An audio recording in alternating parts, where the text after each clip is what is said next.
टुनटुनी और बंटी में झगड़ा शुरू हो जाता है। टुनटुनी, अभी तक तो मैं चुप था, लेकिन तुमने फिर से एक लड़की को जन्म दे दिया। अब मैं तेरी 3 बेटियों का खर्च नहीं उठा सकता। अभी के अभी निकल जा मेरे घर से। बंटी, अब मैं इन बच्चियों को लेकर कहाँ जाऊंगी? ये तीनों बच्चियाँ तुम्हारी ही हैं। तुम्हारा दिल आज इतना पत्थर क्यों हो गया है? इन बच्चियों के मासूम चेहरे को देखकर भी तुम्हें इन पे तरस नहीं आता? हाँ, नहीं आता। तू अभी के अभी इन्हें लेकर निकल जा। नहीं देखनी मुझे तुम्हारी और तुम्हारी बेटियों की शक्ल।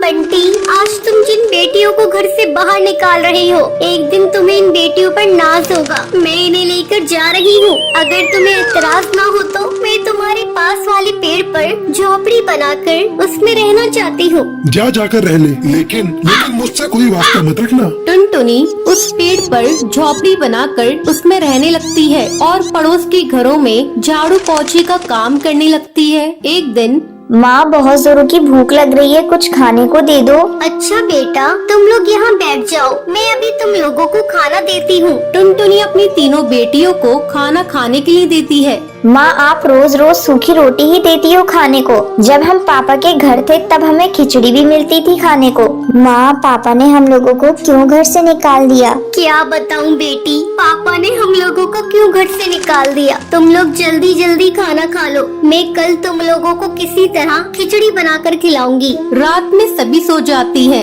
लेकिन टुनटुनी की आंखों में नींद नहीं थी। तभी उसके पास उसकी सहेली का फोन आता है। अरे टुनटुनी, आजकल तुम कहाँ हो? बहुत ढूंढते ढूंढते तेरा नंबर मिला। क्या बताऊं, आजकल मैं बहुत मुसीबत में हूँ। बेटियों के साथ मुझे घर से बाहर निकाल दिया है और मुझसे पूरी तरह से रिश्ता तोड़ लिया है। टुनटुनी, तू कल मुझसे मिल। मैंने गरीब लोगों के लिए एक सिलाई सेंटर खोला है। तू कल से मेरे इस सिलाई सेंटर की देखभाल करना शुरू कर दे और इस काम के लिए मैं तुम्हें अच्छा खासा बाजरा और अनाज दूंगी। तूने मेरे इस बुरे समय में मेरा साथ दिया है। अगले दिन से टुनटुनी सिलाई सेंटर को संभालने लगती है। कुछ ही दिनों में टुनटुनी अपनी बेटियों का एडमिशन एक अच्छे स्कूल में करा देती है। माँ, ये देखिए, हम तीनों अपनी अपनी क्लास में फर्स्ट आए हैं। हाँ बेटा, तुम इसी तरह मन लगाकर पढ़ना और एक दिन अपने माँ बाप का नाम रोशन करना। कुछ सालों बाद टुनटुनी की तीनों बेटियां पुलिस अफसर बन जाती हैं और अपनी माँ के साथ खुशी खुशी रहने लगती हैं।